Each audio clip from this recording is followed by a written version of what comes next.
हे दोस्तों नमस्कार। एक बार फिर से स्वागत है आपके अपने यूट्यूब चैनल देव जी के ट्रिक्स में। तो दोस्तों हम यहाँ पर डेली की तरह यहाँ पर हिंदी का फुल टेस्ट लगाएंगे, जो कि डेली यहाँ पर दे सकते हैं कि क्लास हम आपको ले रहे हैं 8:45 में, है ना। चलिए स्टार्ट किया जाए। चलिए गुड इवनिंग सभी को गुड इवनिंग। चलिए पहला क्वेश्चन आपके सामने दिया गया है, कह रहा आपसे कि भोजपुरी बोली की उत्पत्ति स्थल आपसे पूछा गया है। अब आप बताइए कि यहाँ पर दिया गया है भोजपुरी बोली की जो उत्पत्ति हुई है वो आपकी कहाँ से हुई है। चलिए यहाँ पर देखिए इसका आंसर राइट क्या हो जाएगा। चलिए सभी लोग जवाब देते हुए चलेंगे कि भोजपुरी बोली की उत्पत्ति जो हुई है कहाँ से हुई है। चलिए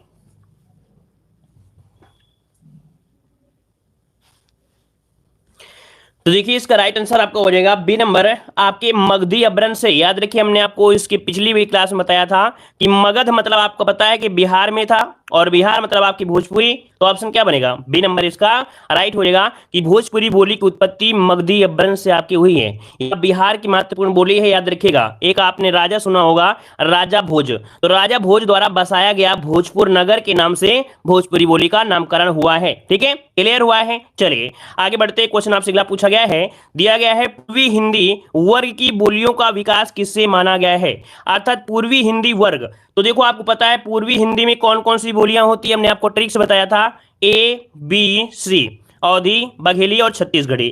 तीन बोलियों का विकास किससे माना जाता है, सौरसेनी से, मगधी से, अर्धमगधी से या नागर अभ्रंश से। चलिए सब लोग जवाब देंगे।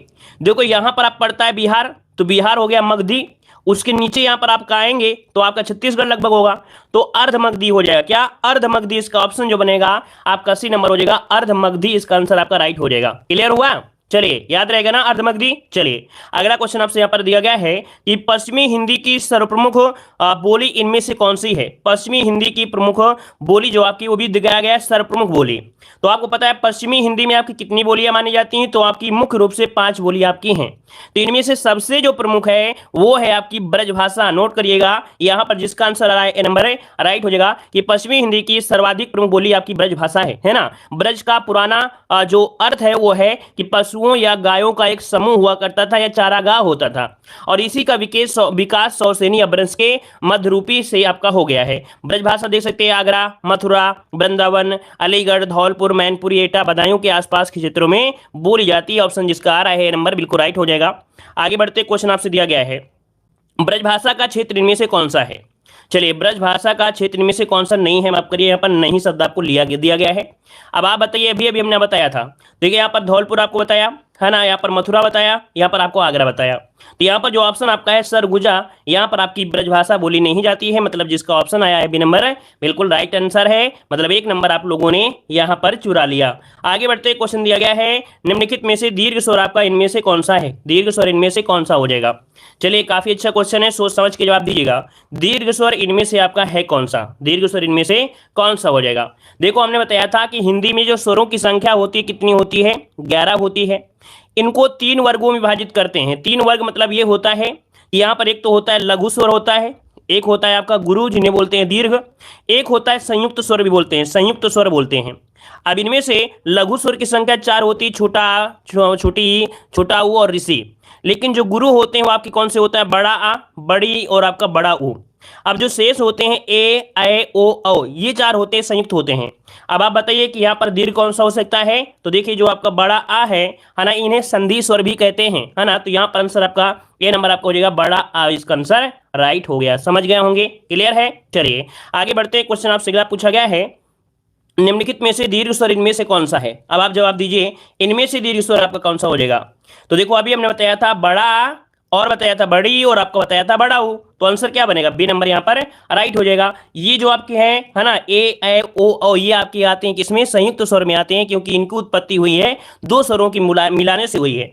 आगे बढ़ते हैं, क्वेश्चन आपसे अगला पूछा गया है, कह रहा है गाय कौन सी संज्ञा है। अब आप बताइए गाय जो है वो संज्ञा कौन सी है, व्यक्तिवाचक, जातिवाचक, भाववाचक या द्रव्यवाचक। तो द्रव्य तो हो ही नहीं सकती है ना, आप सभी जानते हैं, भाववाचक भी नहीं है। अब व्यक्तिवाचक मतलब पर्सनल जब एक की बात की जाए, और गायों की संख्या बहुत ज्यादा होती है ना, जब एक ही जात की बात करें, एक ही समूह के हिसाब से होती है, तो क्या होती है आपका यहाँ पर जातिवाचक संज्ञा आपका राइट हो जाएगा। ठीक है, चलिए अगला क्वेश्चन आपसे यहाँ पर दिया गया है कि गांधी को राष्ट्रपिता कहा गया, वाक्य में संज्ञा किस रूप में परिवर्तित हो रही है। गांधी को राष्ट्रपिता कहा गया। चलिए 8 का जवाब इनमें से राइट क्या हो जाएगा। चलिए, तो यहां पर देखिए आपका जवाब इनमें से राइट क्या हो जाएगा, गांधी को राष्ट्रपिता कहा गया है। ये आपका जो आंसर होगा इनमें से क्या हो जाएगा। तो भाई गांधी को, सबको राष्ट्रपिता तो कहते नहीं, इसका मतलब उन्हीं गांधी जी की बात हो रही है, पर्सनल एक गांधी जी को। तो यहां पर एक गांधी जी आपके कौन है, तो आपका यहां पर क्या हो जाएगा, व्यक्तिवाचक से क्या हो जाएगा, यहां पर भाव की वो परिवर्तित हो रही है, तो ऑप्शन क्या हो जाएगा आपका डी नंबर है, यहां पर राइट हो जाएगा। वैसे ये क्वेश्चन आपके अपवाद में भी आपका रहा है, 2017 में यूपीएसआई में क्वेश्चन यही पूछा गया था, है ना। मतलब इसमें जातिवाद से यहाँ पर व्यक्तिवाचक हो गया, तो जातिवाचक से व्यक्ति नहीं होगा, क्योंकि यहाँ पर राष्ट्रपिता एक भाव को दर्शाएगा। आगे बढ़ते हैं, क्वेश्चन आपसे अगला पूछा गया है, कह रहा आपसे कि भवानी शब्द का पुल्लिंग इनमें से क्या है। भवानी का पुल्लिंग पूछा गया है। अब आप बताइए भवानी का पुल्लिंग क्या हो जाएगा। भवानी का पुल्लिंग होता है भव। क्या होता है, भव। इसका राइट आंसर आपका हो जाएगा भव। अच्छा, आप लोग भगवान सोच रहे होंगे, तो भगवान का स्त्रीलिंग भगवती होता है, याद रखिए।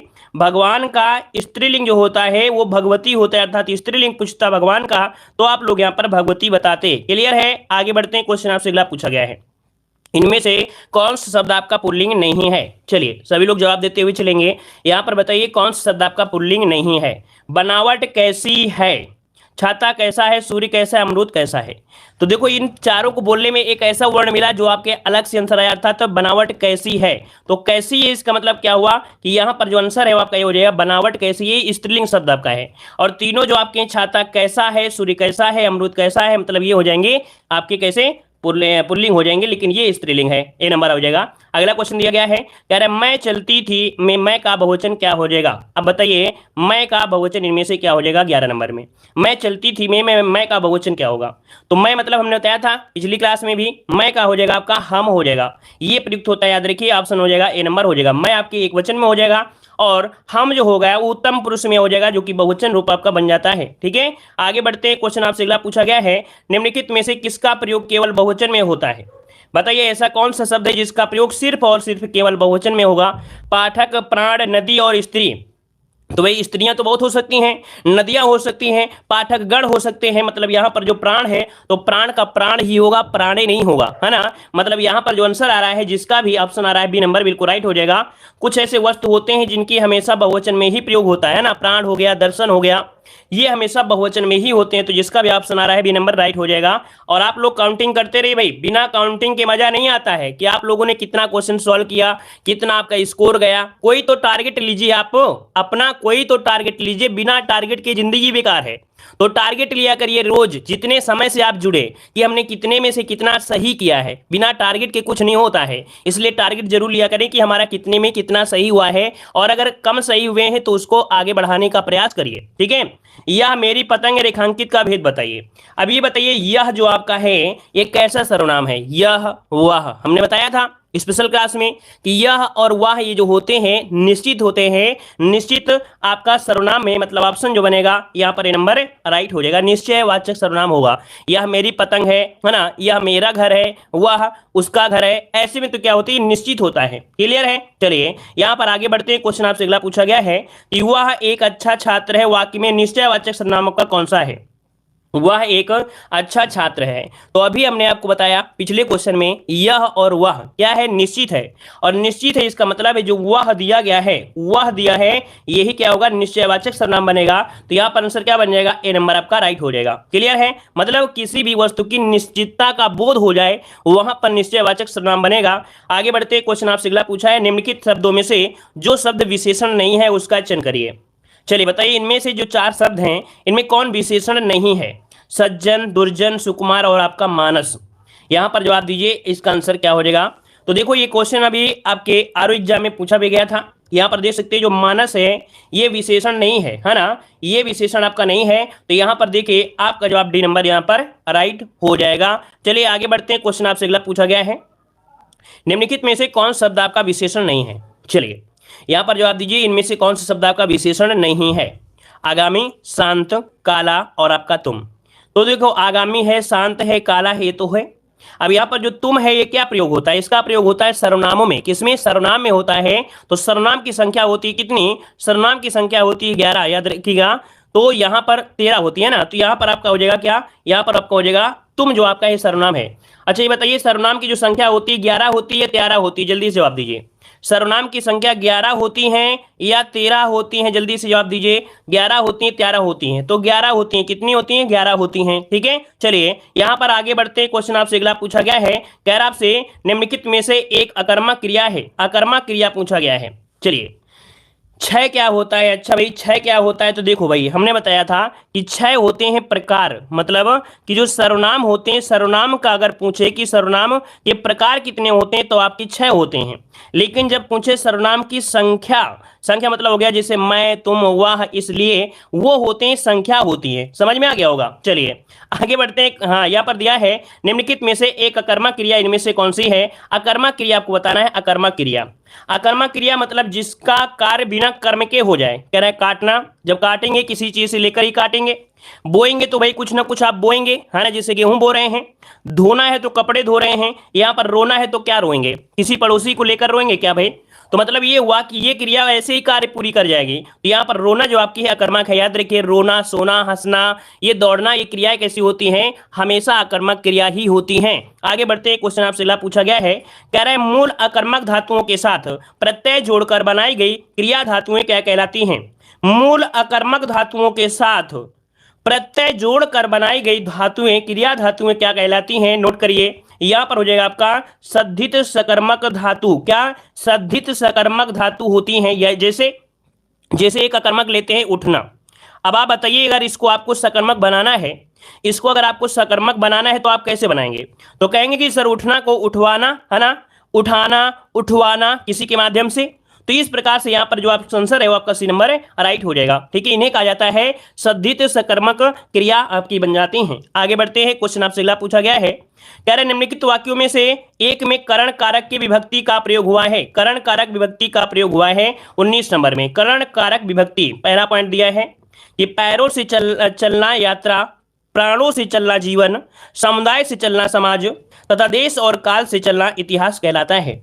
ठीक है, मतलब यहां पर देखिए जो आपका दिया है करण में से, तो करण कारक का प्रयोग होता है। यहां पर देखिए करण कारक का प्रयोग पैरों से, करण से। देखो यहां पर क्या हो गया? से शब्द आपको मिल रहा है, से शब्द आपको मिला है, से शब्द मिला है करण के मतलब पैरों से, है ना। तो यहाँ पर आंसर पहला, इसका आंसर आपका राइट हो जाएगा। करण कारक विभक्ति यहाँ पर हो गया से के द्वारा, है ना। अगला क्वेश्चन दिया गया है, कह रहा आपसे से विभक्ति निम्नलिखित में से किस कारक के लिए प्रयुक्त होता है?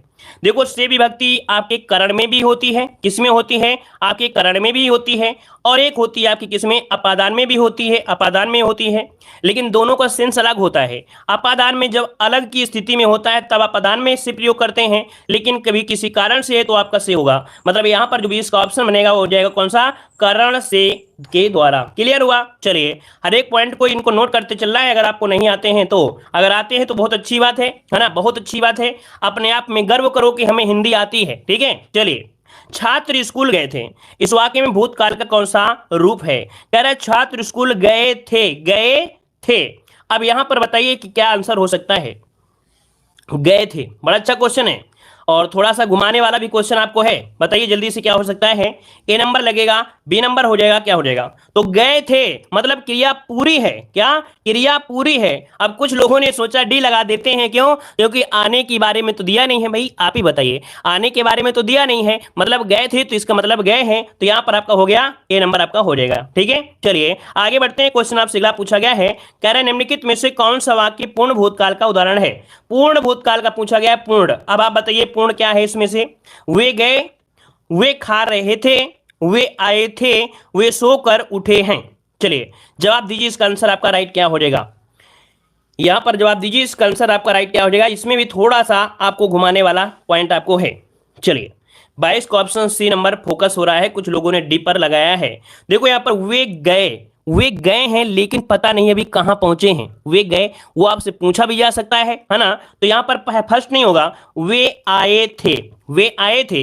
ये क्रिया पूरी है कि वे आए थे, इसमें कोई टेंशन नहीं है, ना सोचने समझने की बात है। वे आए थे और आए थे तो आए थे। ठीक है ना, क्लियर हुआ? ऑप्शन मैंने आपका सी नंबर है राइट हो जाएगा। वे सोकर उठे हैं, तो हैं शब्द क्या भूतकाल में होगा? क्या ये हैं भूतकाल में तो होगा नहीं। इस कारण से ऑप्शन सी नंबर जिसका भी आया बिल्कुल राइट हो जाएगा। क्लियर हुआ? चलिए हर एक पॉइंट को क्लियर करते हुए चलना है। ठीक है ना, चलिए मुझसे खड़ा भी नहीं हुआ जाता, मुझसे खड़ा भी नहीं हुआ जाता, वाक्य में वाच्य कैसा है? तो देखो हमने बताया था जब अकर्मक क्रिया हो और आपकी नेगेटिव सेंस दिया गया हो, क्योंकि जो आपकी भाववाच्य होती है वह कर्मक में ही होती है, तो आपका जवाब इनमें से क्या हो जाएगा? ए नंबर हो जाएगा, भाववाच्य हो जाएगा, ए नंबर हो जाएगा। आगे बढ़ते क्वेश्चन आपसे अगला पूछा गया है, निम्नलिखित में से भाववाच्य इनमें से कौन सा है? यहां पर बताइए आपका भाववाच्य कौन सा दिया गया है? मोहन पुस्तक पढ़ता है, श्याम पत्र लिखता है। देखो निगेटिव मिल गया ना, कहां पर? सी वाले में। मोहन से बैठा नहीं जाता है, अर्थात यहां पर भाववाच्य आपका हो गया आंसर। आगे बढ़ते हैं, क्वेश्चन दिया गया है, कह रहा है सीता सखियों सहित पुष्प वाटिका गई। वाक्य में रेखांकित अव्यय प्रयोग निम्नलिखित में से किस भेद का है? कह रहे सखियों सहित पुष्प वाटिका गई। अब आप बताइए यहां पर क्या हो जाएगा? सखियों सहित, सहित मतलब हो गया क्या? सखी और पुष्प संबंध बता रहा है, तो आपका आंसर क्या हो जाएगा? संबंध बोधक। इसका ऑप्शन आ रहा है बिल्कुल राइट हो जाएगा, क्योंकि सखियों सहित दिया गया है ना, संबंध बता रहा है, ठीक है, एक दूसरे के संबंध दिखा रहा है। आगे बढ़ते हैं, क्वेश्चन आपसे अगला पूछा गया है, रात भर जागना स्वास्थ्य के लिए अच्छा नहीं है। चलिए, तो ये जो आपका भर शब्द है ये है क्या? हमने बताया था स्ट्रा शब्द जो लगा होता है ये क्या करता है? एक अव्यय होता है। क्या होता है? अव्यय। अब यहां पर रात भर, देखो रात भर, थोड़ा सा सोचिए समझिए कि यहां पर जो भर शब्द है क्या संबंध सूचक होगा या समुच्चय बोधक होगा? तो आप ही बताइए, जो लोग डी दे रहे हैं, तो क्या यहां पर समुच्चय मतलब क्या कोई 4-5 जोड़े की बात नहीं कह रहा है, 4-5 नींदों की बात नहीं कह रहा है, 4-5 रातों की बात नहीं कह रहा है ना? तो ये तो आपका नहीं बनेगा, यहां पर बनेगा ये नंबर संबंध, क्योंकि रात भर जाग रहा है और रात को पूरी रात भर जोड़ना मतलब संबंध हो गया। तो मतलब क्या बनेगा? यहां पर आंसर आपका ए नंबर हो जाएगा, रात भर जागना यहां पर संबंध सूचक अव्यय है, क्योंकि रात भर, पूरी रात। समझ में आ गया? आगे बढ़ते, क्वेश्चन दिया गया है, कह रहा आपसे दिए गए विकल्पों में से तत्सम शब्द का चयन कीजिएगा। यहां पर बताइए तत्सम, बिल्कुल इजी क्वेश्चन आपके सामने आ गया है, कौन सा? ए नंबर आम्र हो जाएगा। हमने बताया था तत्सम शब्द की पहचान में जो आपके संयुक्त व्यंजन होते हैं, क्या? जो आपके संयुक्त व्यंजन मिल जाएं, या आपके कह सकते हैं कि आपके जो होते हैं आपके रा उड़ा होता है ऊपर, या रा इस प्रकार से उड़ा हो, ठीक है ना, और या तो आपका आधा सा मिलेगा, इस प्रकार से सा मिल सकता है, ये हमेशा आपके होते हैं तत्सम में हुए होते हैं।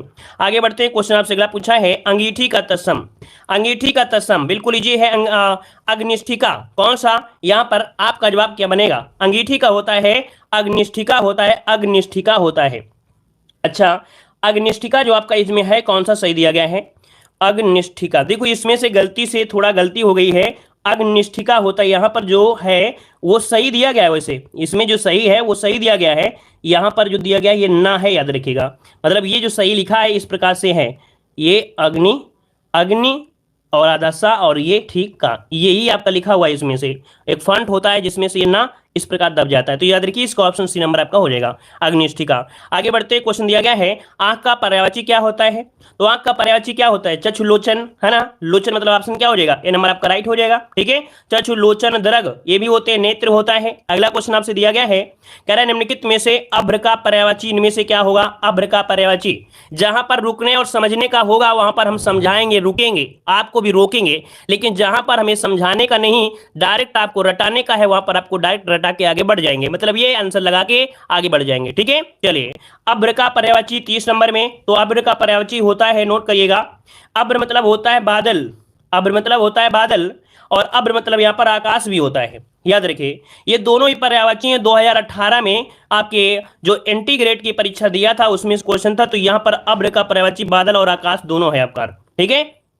चलिए आगे बढ़ते हैं, क्वेश्चन वैसे देखा जाए अभ्र मतलब बादल ही होगा, लेकिन ये जो सही किया गया था अभ्र, बादल और आकाश दोनों ही सही किया गया। आगे बढ़ते हैं, क्वेश्चन आपसे अगला पूछा गया है कि अल्पज्ञ का विलोम शब्द क्या होगा? अल्पज्ञ, अल्पज्ञ जिसको बहुत कम ज्ञान हो उसे बोलेंगे सर्वज्ञ, जिसे बहुत ज्यादा ज्ञान हो तो ऑप्शन में आपका सी नंबर। अगला क्वेश्चन दिया गया है, कह रहे हैं अल्पज्ञ का विलोम, अच्छा वही क्वेश्चन आपका आ गया अल्पज्ञ का विलोम, तो इसमें बताइए भाई, है क्वेश्चन वही लेकिन ऑप्शन अलग है। अल्पज्ञ का था सर्वज्ञ, अब यहां पर अल्पज्ञ में जो दिया गया है तो बहुज्ञ याद रखिएगा, सर्वज्ञ या बहुज्ञ इसका आंसर हो जाएगा, सी नंबर हो जाएगा। आगे बढ़ते हैं, क्वेश्चन आपसे अगला है, समानार्थी शब्द आपको लिखना है, समानार्थी क्या?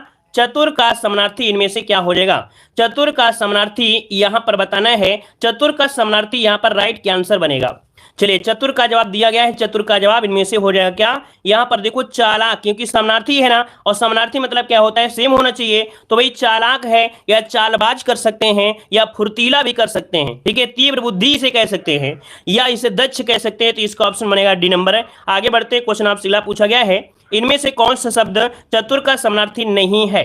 चलिए अभी हमने देखो बताया था चतुर के समानार्थी में काफी बताया, इनमें से बताइए क्या हो सकता है। तो देखो यहां पर तीव्र बुद्धि बोला जाता है, हाजिर जवाब भी होता है, जो भाई तुरंत जवाब दे, हाजिर जवाब, मैं हाजिर हूं, अर्थात फुर्तीला भी इसी में आएगा। लेकिन जो खुदगर्ज है, क्या खुदगर्ज यहां पर चतुर का हो सकता है क्या, नहीं हो सकता है, मतलब ऑप्शन जो बनेगा यहां पर ये नंबर आपका राइट हो जाएगा, है ना। खुदगर्ज का मतलब होता है स्वार्थी, है ना, स्वार्थी होता है। चलिए आगे बढ़ते हैं, क्वेश्चन आपसे अगला पूछा गया है, निम्नलिखित प्रश्न में 4 विकल्प दिए हैं, सही विकल्प आपको चयन करना है। कह रहा है जो थोड़ा जानता है, जो थोड़ा जानता है उसे क्या कहते हैं, जो थोड़ा जानता है उसे क्या कहते हैं, मतलब अल्पज्ञ हो जाएगा, जो थोड़ा जानता है उसे अल्पज्ञ बोलते हैं, अल्प मत बताइएगा, यहां पर अल्प मत जवाब दीजिए, या अल्पज्ञ बताना है, अल्पज्ञ होगा, थोड़ा जानता है अल्पज्ञ। आगे बढ़ते हैं, क्वेश्चन दिया गया है, जो अभी अभी उत्पन्न हुआ हो, जो अभी अभी उत्पन्न हुआ हो उसे क्या कहते हैं, जो अभी अभी उत्पन्न हुआ हो उसे कहते हैं अर्धप्रसूत, क्या, अर्धप्रसूत कहते हैं, अर्धप्रसूत। अच्छा जो प्रसू होता है, प्रसू, प्रसू मतलब होता है जन्म देने वाली, जन्म देने वाली को प्रसू कहते हैं। दत्तक किसे कहते हैं, दत्तक की गोद, है ना, गोद ली गई जो संतान होती है उसे दत्तक कहते हैं, याद रखिएगा। और अंत्यज मतलब होता है जो छोटी या निचली जात में उत्पन्न हुआ हो, तो इसका ऑप्शन है आपका बी नंबर। आगे बढ़ते हैं, क्वेश्चन दिया गया है, अंधे की लकड़ी से तात्पर्य इनमें से क्या होता है, अंधे की लकड़ी, और अंधे की लकड़ी मतलब क्या होता है भाई, उसे सहारा तो दिया जाएगा, मतलब आपका हो जाएगा एक ही सहारा या एकमात्र सहारा, ऑप्शन है आपका डी नंबर। आगे बढ़ते हैं, क्वेश्चन दिया गया है, कह रहे हैं अक्ल का दुश्मन मुहावरे करते क्या हो जाएगा, अक्ल का दुश्मन, अक्ल का दुश्मन मतलब क्या होता है, महामूर्ख, ऐसे व्यक्ति को कहा जाता है अक्ल का दुश्मन, महामूर्ख इसे कहेंगे, ऑप्शन बनेगा आपका सी नंबर। आगे बढ़ते हैं, क्वेश्चन आपसे अगला पूछा गया है कि काक शब्द का सर्वाधिक उपयुक्त अर्थ इनमें से क्या है, काक किसे कहते हैं, कौवा को, कटु को, चाचा का, ये व्यंग को किसे कहेंगे। चलिए यहां पर बताइए भाई, इसका आंसर देखते हैं कितने लोग सही देंगे। काकू दिया गया है, काकू क्या दिया है, काकू दिया गया है, काक नहीं दिया गया है, काक होता तो कौवा लगाते, लेकिन काक दिया गया है तो ये व्यंग होता है। बिल्कुल सही जवाब आया है, बहुत लोगों का जवाब आया है यहाँ पर डी नंबर, काक का होता है, व्यंग होता है, इसका ऑप्शन डी नंबर राइट हो जाएगा। वेरी गुड, काफी लोग तो है जो हमारी नाक बचाए रखते हैं, है ना, कुछ लोग डुबो देते हैं लेकिन कुछ लोग बचा लेते हैं। चलिए यहाँ पर जो डुबोते हैं वो लोग प्रयास करें कि डुबोए ना, हमेशा ऊपर ही रखें। चलिए इन शब्दों में से कौन सा शब्द हिंदी शब्दकोश में सबसे अंत में आएगा, सबसे अंत में आएगा, ये पूछा गया है। तो सबसे अंत में जो आपका आएगा कौन सा आएगा, देखो ऐसे शब्दों में क्या होता है, इनको अगर तोड़ना चाहे तो आप तोड़ सकते हैं।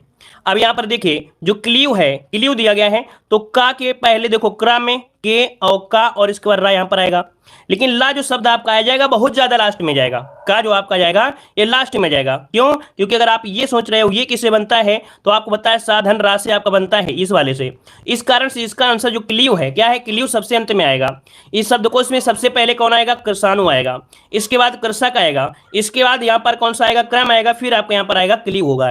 इनको अलग अलग तोड़ेंगे तो आपका आंसर डी नंबर आपका हो जाएगा। अगला क्वेश्चन है, प्रत्यर्पण शब्द में उपसर्ग लगा हुआ है, प्रत्यर्पण तोड़ेंगे तो बनेगा प्रतिधन अर्पण, क्या बनेगा, प्रतिधन अर्पण, इसका आंसर हो जाएगा बी नंबर राइट हो जाएगा। प्रति तो आपका है ना, जैसे प्रत्युपकार हो गया, प्रत्येक हो गया, उनमें प्रति उपसर्ग होता है, ऑप्शन में आपका बी नंबर। आगे बढ़ते क्वेश्चन दिया गया है कि सुच्छित में उपसर्ग इनमें से क्या है, सुच्छित में तो सुसच्छित होता है, वैसे सुच्छित हो गया, तो शिक्षित इसका मूल शब्द हो गया, तो सु इसका आंसर आपका बी बन जाएगा। अगला क्वेश्चन आपसे दिया गया है, कह रहा है खिलौना शब्द में मूल शब्द क्या है। चलिए जल्दी जवाब दीजिए, इस क्वेश्चन का जवाब इनमें से राइट क्या हो जाएगा, खिलौना शब्द में मूल पूछा गया है, मूल शब्द इनमें से है क्या। चलिए यहाँ पर खिल हो जाएगा या खेल हो जाएगा, क्या बनेगा भैया। यहाँ पर देखिए कुछ लोग इतनी स्पीड में होते हैं जो आंसर सी लगा रहे हैं, हमने बताया मूल शब्द पूछा है ना कि प्रत्यय पूछा गया है। थोड़ा यही थोड़ी थोड़ी बातें इन्हीं को आपको क्या करना होता है, गौर करना होता है। हिंदी तो सबको आती है, बस इन्हीं छोटी बातों में गौर करना है। खिलौना में मूल शब्द पूछा गया है, तो देखो यहाँ पर जिसका भी आंसर आ रहा है कौन सा भाई, यहाँ पर बी नंबर, खेल धन औना, खेल धन औना, तो औना इसका क्या होता है, प्रत्यय, और मूल शब्द हो जाएगा क्या, खेल बनेगा, खेल धनौना। ठीक है, चलिए आगे बढ़ते हैं। क्वेश्चन आपसे अगला पूछा गया है कि अतिथेय में प्रत्यय क्या है, अतिथेय में प्रत्यय पूछा गया है। चलिए प्रत्यय मतलब जो बाद में लगा होता है, तो यहां पर देखो अतिथ क्या बनेगा, अतिथ निकल कर आ जाएगा, और ए जो आपका है, ए ए, ये इसका बनेगा ए, मतलब ये हुआ कि यहां पर ये हट जाएगा, अतिथ धन ए बनेगा। तो इसका जो राइट आंसर बनेगा वो आपका बी हो जाएगा, अतिथ धन ए। ये प्रत्यय बनेगा आपका बी नंबर, समझ गए होंगे। ठीक है, जैसे कौनते हो गया, पौरसे हो गया, तो इनमें से आपका ए प्रत्यय होता है। अगला क्वेश्चन दिया गया है, कह रहा है धातुष्मा में संधि क्या है। बहुत बार क्वेश्चन पूछा गया है, धातुष्मा में जो संधि है वो आपकी कौन सी है। धातुष्मा, देखिए धातु धन उष्मा क्या बनेगा, धातु धन उष्मा, मतलब ये हुआ छोटा ऊ प्लस